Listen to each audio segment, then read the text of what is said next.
स्वागत है प्यारे बच्चों। आज की कक्षा में फिजिक्स क्लास 12। आज का हमारा टॉपिक है हाइगेंस प्रिंसिपल अर्थात हाइगेंस का तरंग सिद्धांत। सबसे पहले हमको ये समझना है कि हाइगेंस ने जो अपनी थ्योरी दी थी, सिद्धांत दिया था, उन्होंने ये कहा कि प्रकाश एक तरंग के समान व्यवहार करता है। आज हम जानते हैं कि प्रकाश ड्यूल नेचर का होता है, लेकिन सबसे पहले जो तरंग थ्योरी की शुरुआत या प्रकाश को तरंग रूप में मान्यता दी, वो हाइगेंस के सिद्धांत के द्वारा दिया गया। इस तरंग सिद्धांत की क्या क्या मुख्य बातें थी, कैसे इस तरंग सिद्धांत ने ये बताया कि जब प्रकाश चलता है तो किस प्रकार से वो गमन करेगा, प्रोपगेट किस प्रकार से करता है, ये हम देखने वाले हैं। इसके कुछ हमने यहाँ पे कीवर्ड्स लिखे हैं। सबसे पहले आप ये समझिए, सबसे पहले तरंगाग्र है, जिसको हमने कहा वेव फ्रंट, एक शब्द आता है। दूसरा है द्वितीयक तरंगिकाएँ, सेकेंडरी वेवलेट्स। नेक्स्ट है एनवलोप या एनवलप, जिसको इंग्लिश में कहते हैं। तो हाइगेंस की तरंग थ्योरी थी, इसको हम one by one step wise समझेंगे और इन्हीं 3 बिंदुओं के आधार पे हाइगेंस के तरंग सिद्धांत को आप पूरा याद कर सकते हैं। यानी एग्जाम में आपको पूरा तरंग सिद्धांत याद नहीं करना, आपको सिर्फ ये 3 पॉइंट, 3 शब्द याद रखने आपको, और इन 3 शब्दों को याद करके आप पूरा सिद्धांत लिख दोगे या समझा पाओगे और समझ सकोगे। तो शुरू करते हैं। तरंगाग्र, सबसे पहले तरंगाग्र की बात आई। वेव फ्रंट क्या है? हाइगेंस ने बताया कि जब कभी प्रकाश जो है किसी माध्यम में गमन करेगा, ये निर्वात में जा रहा है, किसी माध्यम में, खास तौर से माध्यम की बात करें, माध्यम में गमन करेगा तो क्या करेगा? डिस्टर्बेंस उत्पन्न करेगा।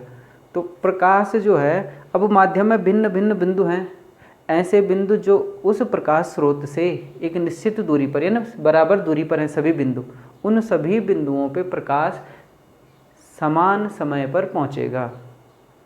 इसका तात्पर्य उन सभी बिंदुओं पर जो प्रकाश होगा वो क्या होगा? तरंग के रूप में समान कला में होगा, सेम फेज में, यानी लाइट सेम फेज में पहुंचेगी उन सभी बिंदुओं पे जो उस तरंग स्रोत से बराबर दूरी पर हैं।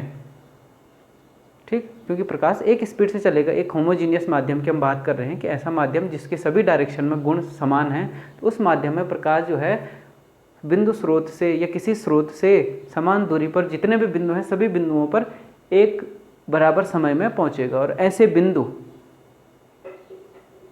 समान कला में होंगे, यानी जो वेव मोशन है उसकी समान कला में होंगे। वेव में हमने समान कला पढ़ा है। इसको सिंपल उदाहरण देते हैं, जैसे कि एक ही कला में किस प्रकार से कहेंगे हम समान कला में। जैसे आप आर्मी में देखेंगे, मार्च पास होता है 26 जनवरी को, राजपथ पे होता है, तो सभी सैनिक जब चलते हैं उनका हाथ एक साथ आगे चलता है, एक साथ पीछे आता है, पैर भी एक साथ चलते हैं, आगे चलते हैं। हम कहेंगे सारे सैनिक जो हैं, अगर आप दूर से देखो तरंग के समान है, और सारे सैनिक जो हैं क्या है? एक दूसरे के समान कला में चल रहे हैं, या सारी टुकड़ियां हैं जो समान कला में चलती हैं।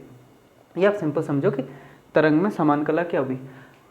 तरंगाग्र की बात करें अब, कि माध्यम में स्थित, हाइगेंस ने कहा माध्यम में स्थित एक ऐसा काल्पनिक पृष्ठ, सतत काल्पनिक पृष्ठ, जिस पर स्थित सभी बिंदु कंपन की समान कला में होंगे। अर्थात तरंगाग्र क्या है? तरंगाग्र एक पृष्ठ है, इमेजिनरी सरफेस है किसी माध्यम में जिसमें प्रकाश जा रहा है। उस माध्यम में एक ऐसा पृष्ठ है जिस पर स्थित सभी बिंदु, सारे पॉइंट कला की समान कला में हैं, कंपन की समान कला में हैं। इसको हमने कहा तरंगाग्र, वेव फ्रंट। सबसे पहले वेव फ्रंट को समझिए कि वेव फ्रंट हमारा किस प्रकार से बनेगा। अब तरंग के, प्रकाश के जो स्रोत हैं उनके आकार के आधार पे तरंगाग्र के आकार भी अलग अलग होते हैं। हमारे पास जो सिलेबस में 3 प्रकार के, अगर हम कहें बिंदु स्रोत, नंबर 1 वेव फ्रंट कहें हम, तरंगाग्र, अगर हम लें 3 प्रकार से, सबसे पहला है बिंदु स्रोत। बिंदु स्रोत जिसको कहते हैं पॉइंट सोर्स। अगर लाइट का एक पॉइंट सोर्स है, बिंदु स्रोत है, तब उससे तरंगाग्र की शेप कैसी होगी? दूसरा है रेखीय स्रोत, लीनियर सोर्स। लाइट का सोर्स अगर लीनियर है, रेखीय, जैसे स्लिट, एक उदाहरण है स्लिट। स्लिट हम पढ़ते हैं, एक नैरो जो है लंबा छिद्र जिससे प्रकाश आता है, वो स्लिट कहलाता है, रेखीय स्रोत है। और तीसरा है, अगर स्रोत क्या है? जब ये दोनों स्रोत, या तो बिंदु स्रोत होगा या रेखीय स्रोत होगा, जब ये दोनों स्रोत बहुत अत्यधिक दूरी पर हैं, तब जो है तरंगाग्र से है कि स्रोत अनंत पे है। क्या है? स्रोत अनंत पर स्थित। ये 3 कंडीशन होती है तरंगाग्र में। जो प्रकाश स्रोत है उसकी 3 कंडीशन बनती है कि हमारा प्रकाश स्रोत या तो बिंदुवत है, पॉइंटेड है, पॉइंट सोर्स, या फिर रेखीय है, लीनियर है, या फिर जो है जो हमारा बिंदु स्रोत या रेखीय स्रोत है वो क्या है, इन्फिनिटी पे है ना, अनंत पे। तो अनंत से जो भी प्रकाश की तरंगें आती है, किरणें आती है, आपको पता है वो कैसे आती है, पैरेलल। कैसे आती है, पैरेलल आती है अनंत से आने वाली प्रकाश की किरणें। तो ये तीसरा केस बनता है। तरंगाग्र का शेप की बात करें, अगर बिंदु स्रोत है तो तरंगाग्र की आकृति कैसी होगी, गोलीय। गोलीय तरंगाग्र, स्फेरिकल। ये अभी हम एक्सप्लेन करते हैं थोड़ा थोड़ा कि हमारे पास अगर बिंदु स्रोत है तो तरंगाग्र गोलीय होगा, रेखीय स्रोत है तब तरंगाग्र कैसा होगा, बेलनाकार। बेलनाकार, सिलिंड्रिकल, बेलनाकार तरंगाग्र, सिलिंड्रिकल वेव फ्रंट, रेखीय स्रोत में। और स्रोत अनंत पे है, ये दोनों स्रोत में कोई भी स्रोत अनंत पे है तब क्या होगा हमारा स्रोत, समतल। तरंगाग्र कैसा होगा, समतल तरंगाग्र। ये आपको समझना है। सबसे पहले जो समझने की चीज़ है हाइगन्स के तरंग सिद्धांत में वो तरंगाग्र ही है कि हाइगन्स ने कहा था एक तरंगाग्र बताया था उन्होंने एक शब्द, और उसकी डेफिनेशन इस प्रकार से दी कि माध्यम में स्थित वह काल्पनिक पृष्ठ, इमेजिनरी सरफेस है जिस पे स्थित सभी कण कंपन की समान कला में होते हैं, एक ही कला में होते हैं, उसको कहा तरंगाग्र। अब तरंगाग्र जो है स्रोत की आकृति के आधार पर 3 प्रकार के हमारे पास, गोलीय तरंगाग्र, spherical, cylindrical and plane wave front, ये 3 वे। और कब कब बनेंगे, जब बिंदु स्रोत है गोलीय। अब इसको समझना है कैसे बनेंगे। देखिए अगर कोई बिंदु स्रोत है, ये सोर्स है एस, पॉइंट सोर्स है छोटा सा, इससे जो है प्रकाश की तरंगें जब चलेंगी तो किसी माध्यम में जा रही हैं, तो उस माध्यम में जो है ऐसे बिंदु कैसे कौन से होंगे जिन पे जो है समान दूरी पे, जिन पे समान समय में समान दूरी तय करेगा, कैसे होंगे, गोलीय। आप इमेजिन करिए कि बिंदु स्रोत से गोलीय होंगे, कैसे होंगे, गोलीय, इस प्रकार से।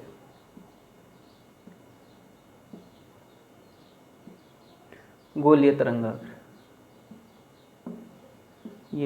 ये हमारा बना तरंगाग्र गोलीय। अगर स्रोत बिंदु है तो तरंगाग्र गोलीय बनेगा। क्यों, क्योंकि जो है अगर एक गोलक खींचो आप, r रेडियस का माना ये r1 है, ये r2 रेडियस है, फॉर एग्जांपल ये सपोज r3 है, ये रेडियस r3 है, तो इस r1 रेडियस वाले गोले पे प्रकाश की तरंगें समान समय में समान दूरी तय करेंगी, यानी एक ही टाइम पे पहुंचेंगी। और एक ही टाइम पे पहुंचेंगी तो इन पे स्थित जो कण होंगे वो एक जैसा कंपन करेंगे, उसको हम बोलते हैं कंपन की समान कला।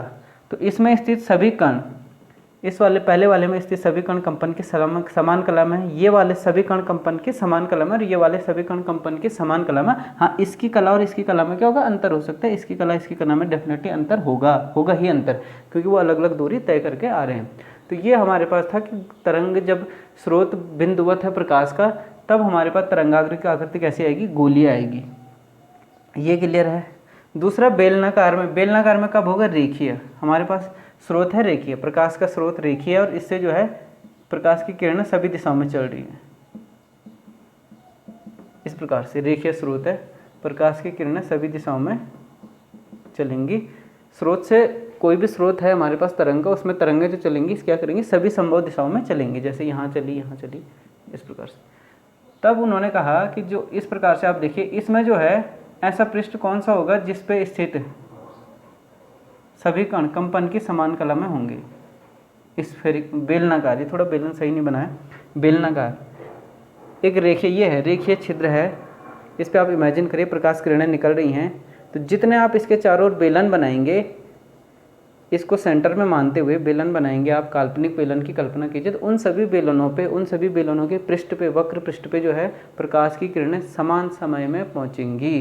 पहले वाले पे समान समय में, दूसरे वाले के सभी बिंदुओं पे समान समय में, उसके बाहर एक और बेलन की कल्पना कीजिए, उस तीसरे वाले बेलन पे भी सभी प्रकाश की किरणें जो हैं उस बेलन के पृष्ठ पे भी समान समय में पहुंचेगी। प्रत्येक का समय अलग अलग जरूर होगा, तो इसलिए हम कहते हैं किसी एक बेलन पे जो है, इस पहले वाले बेलन पे सभी जो है समान समय में पहुंच रही प्रकाश की किरणें, तब इस पे स्थित सभी कण कंपन की समान कला में होंगे। और इसको कंपन की, क्योंकि समान कला में है इस वक्र पृष्ठ पे, तो ये वक्र पृष्ठ क्या हो जाएगा, तरंगाग्र। क्या हो गया, ये तरंगाग्र। और इसकी आकृति कैसी है, बेलनाकार।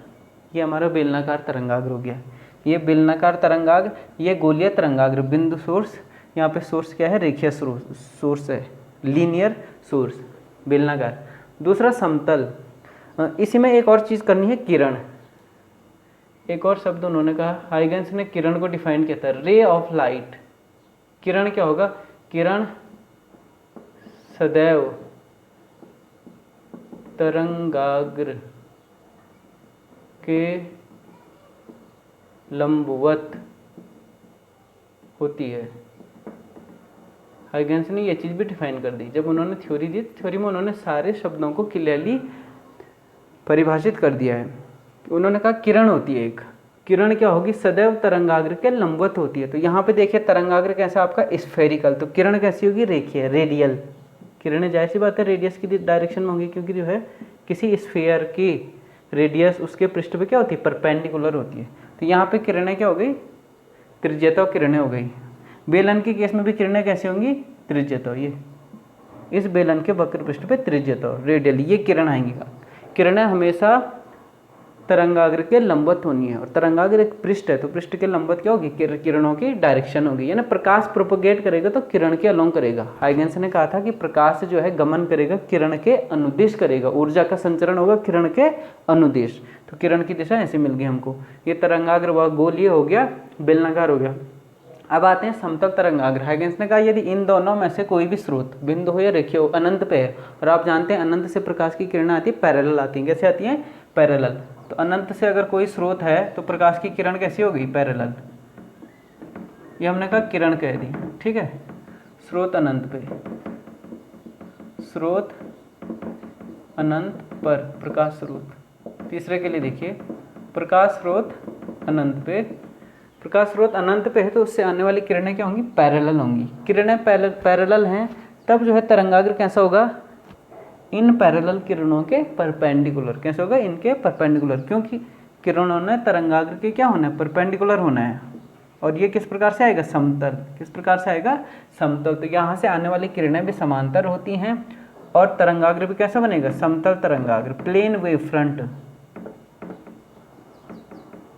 समतल तरंगाग्र, प्लेन वेव फ्रंट। तो spherical wave front, cylindrical wave front and plane wave front किस प्रकार से बनता है, ये हम यहाँ पे स्पष्ट रूप से देख चुके हैं। तो सबसे पहली चीज़ जो हाइगेंस ने डिफाइन किया था वो किया था तरंगाग्र को डिफाइन किया था, और फिर बताया था किरण कैसी होगी, यानी प्रकाश ऊर्जा के चलने की या गमन करने की डायरेक्शन क्या होगी। तो उन्होंने किरण के माध्यम से इसको दिखाया है। ये आप नोट कर लें प्लीज़, फिर आगे बढ़ते हैं हम।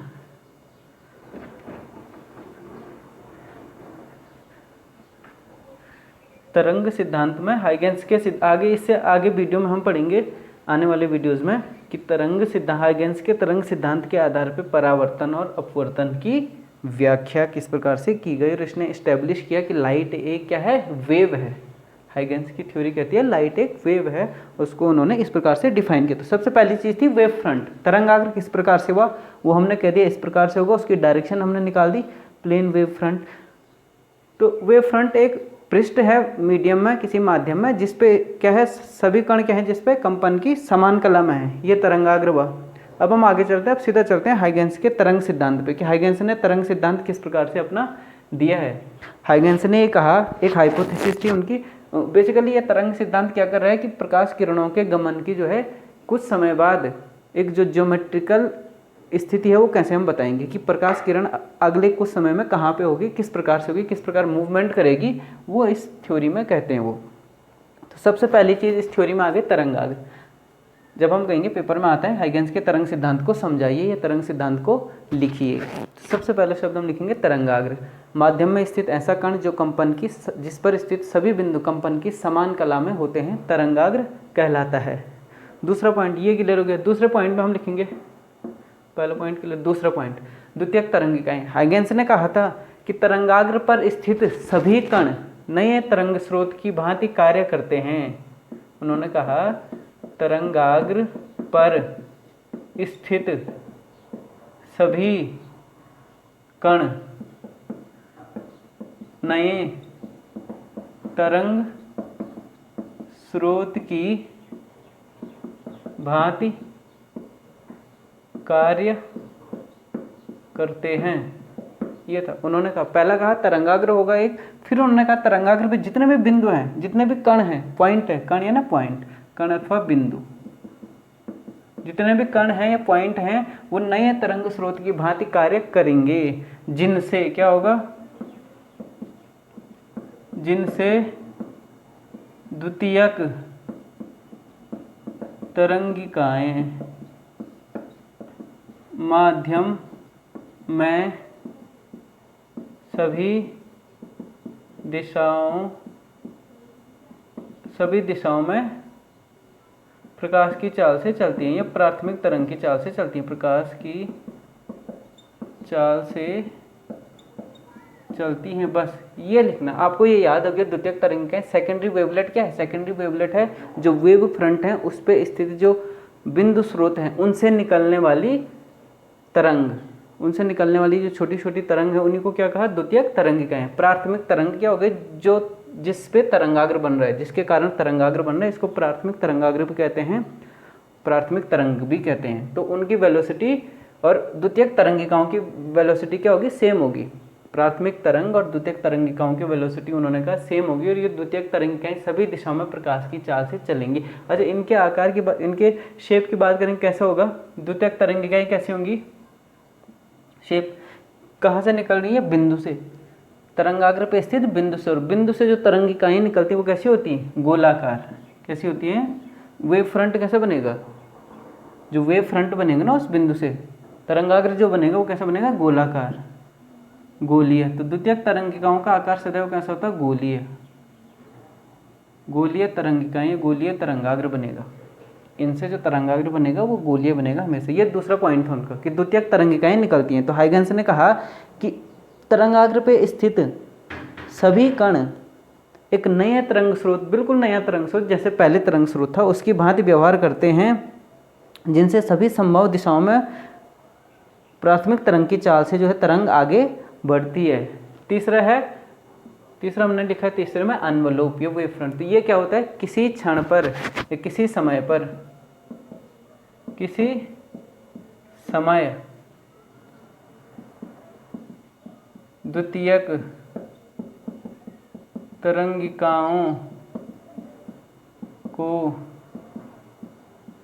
स्पर्श करने वाला पृष्ठ, स्पर्श करने वाला पृष्ठ, टच करेगा जो, किसी समय पर द्वितीयक तरंगिकाओं को स्पर्श करने वाला, द्वितीयक तरंगिकाएं गोलीय हैं, उनको स्पर्श करने वाला पृष्ठ जो है वो क्या करता है,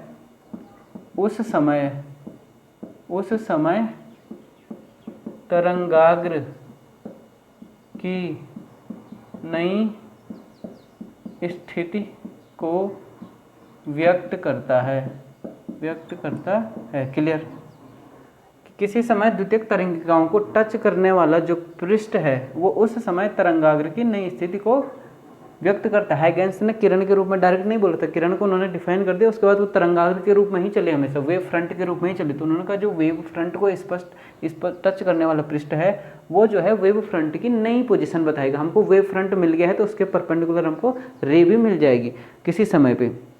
इसको थोड़ा सा एक्सप्लेन करते हैं। फॉर एग्जाम्पल हमारे पास एक पॉइंट सोर्स है, ये क्या है, एक पॉइंट सोर्स है। अब इससे जो है सभी दिशाओं में क्या करेंगी, प्रकाश की तरंगें चलेंगी, और हमने कहा किसी समय पे हमने इस प्रकार से लिया, गोलीय होगा, तो एक हमने कहा एक ए बी तरंगाग्र लिया टी समय पे। फॉर एग्जांपल टी समय पे एक गोलीय तरंगाग्र ए बी लिया, इस पे हमने भिन्न भिन्न बिंदु लिए, वन, इस प्रकार से। जस्ट फॉर एक्सप्लेनेशन देखिए इसको किस प्रकार से उन्होंने समझाया है, 1 2 3 4 5 और भी ले सकते हैं, ये सिर्फ 4-5 बिंदु हमने लिए। अब क्या होगा, हाइगेंस ने कहा क्योंकि तरंग स्रोत क्या है हमारे पास, बिंदु स्रोत लिया हमने, माना प्राथमिक स्रोत था, उससे जो है जो प्राथमिक वेव फ्रंट बना वो कैसा बना, गोलीय बना। ए बी क्या है, गोलीय वेव फ्रंट है, गोलीय तरंगाग्र। उस तरंगाग्र पे स्थित भिन्न भिन्न बिंदु, सभी बिंदु क्या होंगे, अनंत बिंदु होंगे, और वो सभी बिंदु कंपन की समान कला में होंगे। हमने 5 बिंदु लिए हैं, ये 5 बिंदु कंपन की समान कला में। और दूसरा जो हाइगेंस का थ्योरी का दूसरा पार्ट था वो ये कहता है कि ये सभी बिंदु क्या करेंगे, प्राथमिक तरंग स्रोत की भांति कार्य करेंगे, अर्थात इनसे तरंगें सभी दिशाओं में निकलेंगी, क्योंकि ये बिंदु है तो इनसे निकलने वाली तरंगें भी कैसी होंगी, गोलीय। किस प्रकार से होंगी, गोलीय तरंगें होंगी। माना टी समय बाद आपको स्थिति निकालनी है, तो आप क्या करेंगे, एक बिंदु को पॉइंट 1 को जो है केंद्र मानते हुए, प्रकाश की चाल c है तो c × t, डिस्टेंस डी बराबर क्या होगा सी इंटू टी। तो डी दूरी का टी समय बाद आपको जो है तरंगाग्र की नई स्थिति निकालनी है, तो आपने बिंदु 1 को केंद्र मानते हुए सी टी दूरी का आप एक गोलक खींचेंगे। गोलक क्यों खींचेंगे? क्योंकि ये बिंदु स्रोत है और इससे जो तरंगाग्र बनेगा वो कैसा बनेगा? गोलीय बनेगा। कैसा बनेगा? गोलीय बनेगा। इससे भी बिंदु 2 से भी सी टी दूरी का डिस्टेंस बराबर होगी, ये डी है, ये क्या है? डी है। ये रेडियस क्या होनी इसकी? डी। इससे भी वही होना है, इस प्रकार से, ये इस प्रकार से डी। ये सब की रेडियस क्या है? डी। ये थोड़ा सही नहीं बना है, ये डी सबकी रेडियस है डी, स्मॉल डी। वो डी यहाँ पे डिफाइन किया, व्हाट इज डी, कि टी समय बाद आपको तरंगाग्र की नई स्थिति चाहिए, तब जो है आप सी इंटू टी दूरी का एक गोला खींचिए। गोला क्यों खींचा मैं फिर बताता हूँ, क्योंकि ये बिंदु है। अब बिंदु से निकलने वाली जो है जो तरंगाग्र होगा बिंदु से कैसा होगा? गोलीय तरंगाग्र। द्वितीयक तरंगिकाएं हमेशा कैसी होंगी? गोलीय होंगी। उनका तरंगाग्र गोलीय बनेगा, स्फेरिकल ऑलवेज। ये आप ध्यान रखिए। तो ये आपने ये काम कर दिया। दूसरा, अब इनको टच करता हो तीसरे पोर्शन में एनवलप या एनवलप जिसको अंग्रेजी में कहा, एनवलप लिफाफा, तो इनको टच करता हुआ एक पृष्ठ, काल्पनिक पृष्ठ, ये सबको टच करेगा क्योंकि सब गोले बराबर रेडियस के हैं, तो सबको टच करेगा वो। यहाँ पे बनाने में कुछ वो हो सकती है इस प्रकार से। और एक आपको क्या मिल रहा है? पीछे भी मिल रहा है इस प्रकार से। तो ये माना A1 A dash B dash, इसको हम कहते हैं पीछे वाले को A डबल डैश और B डबल डैश। क्लियर? तो हाइगेंस ने कहा कि टी समय बाद तरंगाग्र की नई स्थिति क्या होगी? A B. क्या होगी? A B. उनके अनुसार क्या था कि टी समय बाद तरंगाग्र जो यहाँ पे ए बी की नई स्थिति क्या है? बराबर ए डैश बी डैश। ये तीसरा इंपॉर्टेंट एज्यूमेशन इसमें था कि टी समय बाद तरंगाग्र ए बी की, जो हमारा गोलीय तरंगाग्र था, क्योंकि स्रोत गोलीय तरंगाग्र ए बी की नई स्थिति क्या होगी? ए डैश बी डैश, जो भी गोलीय ही होगा। तो तरंगाग्र अपने पैरेलल में चलता आगे, अपने आकार के पैरेलल में तरंगाग्र आगे चलेगी। गोलीय है तो आगे भी तरंगाग्र गोलीय ही बनेगा और वो आगे मूव करेगा। निकालने का तरीका उन्होंने कहा इस प्रकार से आप एक काल्पनिक गोला खींचिए और उनको टच करता हुआ, स्पर्श करता हुआ एक पृष्ठ खींचे, तो वो नई पोजीशन बताएगा तरंगाग्र की। इसमें एक पीछे टच करता हुआ पृष्ठ भी मिल रहा है, क्योंकि हम जानते हैं कि प्रकाश तरंग, कोई भी तरंग जब बढ़ेगी तो आगे ही बढ़ेगी, एक साथ पीछे नहीं आएगी वो। तो ये वाला प्रैक्टिकली हम नहीं फाइंड करते, तो ये क्या हो जाता है? अमान्य। इसको नहीं माना गया, अमान्य कर दिया हाइगेंस ने कहा, क्योंकि ये ऐसा होता नहीं है, ये हमारे कहीं प्रैक्टिकली नहीं आता है कि प्रकाश पीछे भी आएगा, आगे ही बढ़ेगा वो। तो ये वाला दूसरा जो हमको पीछे की ओर जो एनवलप मिलता है उसको क्या करते हैं? अमान्य कर देते हैं, तो आगे की ओर। अगर आप समतल ले लें, माना आपने रेखीय वो लिया है एक ए बी, रेखीय स्रोत लिया है, उसका तरंगाग्र क्या बना आपका? A B. तीन ही बिंदु से दिखा रहे हैं, 1 2 3। टी समय बाद प्रकाश कितनी दूरी चलेगा? सी इंटू टी। अगर वेलोसिटी सी है उस माध्यम में प्रकाश की, तो आप फिर गोला खींचिए, क्योंकि बिंदु है, ये बिंदु है, इसलिए हमको गोला खींचना पड़ रहा है, ये ध्यान रखिए आप। और गोला कैसे खींचेंगे? वही दूरी का डी, वही रेडियस का, सॉरी डी, वही रेडियस का डी। तो ये बना। किसी क्षण टी समय बाद नई पोजीशन दिखानी है तरंगाग्र की, तो क्या करेंगे? इसको टच करता हुआ, स्पर्श करता हुआ ये पृष्ठ, ये। तो आप देख रहे हैं कि ये ए डैश और ये बी डैश, पीछे की ओर भी है प्रकाश किरण, आगे की ओर अगर प्रकाश जा रहे हैं, इस प्रकार से प्रकाश किरणें आ रही हैं समतल। ठीक, यहाँ पे प्रकाश किरणें कैसे आएंगी? ये गोल त्रिज्या, तो ऐसे आएंगी प्रकाश की किरण रही, यहाँ पे समतल। पीछे की ओर वाला ये हो गया अमान्य, ये वाला वेव फ्रंट क्या हो गया? अमान्य। तो ये पॉसिबल नहीं है, ये प्रैक्टिकली पॉसिबल होता है। तो प्रकाश की किरणें आगे ही बढ़नी है। तो देखो यहाँ पे तरंगाग्र ए बी समतल था, टी समय बाद जो नया तरंगाग्र हमारे पास आया ए डैश बी डैश, वो भी क्या है? समतल है, प्लेन। यहाँ पे गोलीय तरंगाग्र था ए बी, टी समय बाद जो तरंगाग्र है वो भी क्या है? गोलीय मिलेगा। तो तरंगाग्र की नई स्थिति भी हमको पता चल गई ना। इस प्रकार हाइगेंस के सिद्धांत से हमको तरंगाग्र मिल रहा है किसी समय पे, टी समय बाद हम तरंगाग्र की पोजीशन कैसे निकालेंगे वो हाइगेंस के सिद्धांत से क्लियर है।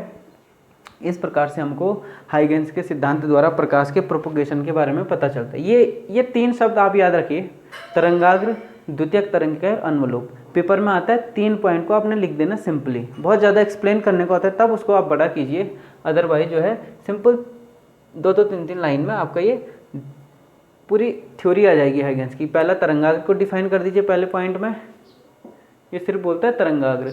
दूसरे में द्वितीयक तरंग इकाई क्या है, कहाँ से आई है, तो वो आपका यहाँ आ गया। तीसरे में अनुलोम क्या है, वो यहाँ पे आ गया, तरंगाग्र की नई स्थिति।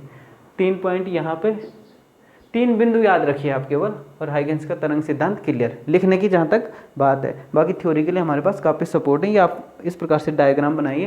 प्रोपगेशन ऑफ लाइट इस प्रकार से होगा हमेशा, तरंगाग्र के लंबवत क्या होगी, किरण होगी, प्रकाश हमेशा तरंगाग्र के लंबवत दिशा में गमन करेगा। तो हाइगेंस के प्रिंसिपल से ही हम आगे चलते हुए तरंगों के, प्रकाश तरंगों के परावर्तन और अपवर्तन की व्याख्या करेंगे। हाइगेंस ने बताया था कि तरंगाग्र जो है अपने पैरेलल, अपनी आकृति को बिना परिवर्तित करते हुए पैरेलली आगे की ओर फॉरवर्ड डायरेक्शन में शिफ्ट हो जाता है, अगर जहाँ फॉरवर्ड प्रकाश को जाना है। ठीक है, ये तो इस प्रकार से शिफ्ट हो रहा है। रूप पोजीशन कैसे निकालनी है, एनवलप के थ्रू हम इसको निकालते हैं। आशा करता हूँ ये लेक्चर आपको पसंद आया होगा। चैनल का नाम है फिजिक्स पाल, आगे भी चैनल से जुड़ते रहिए।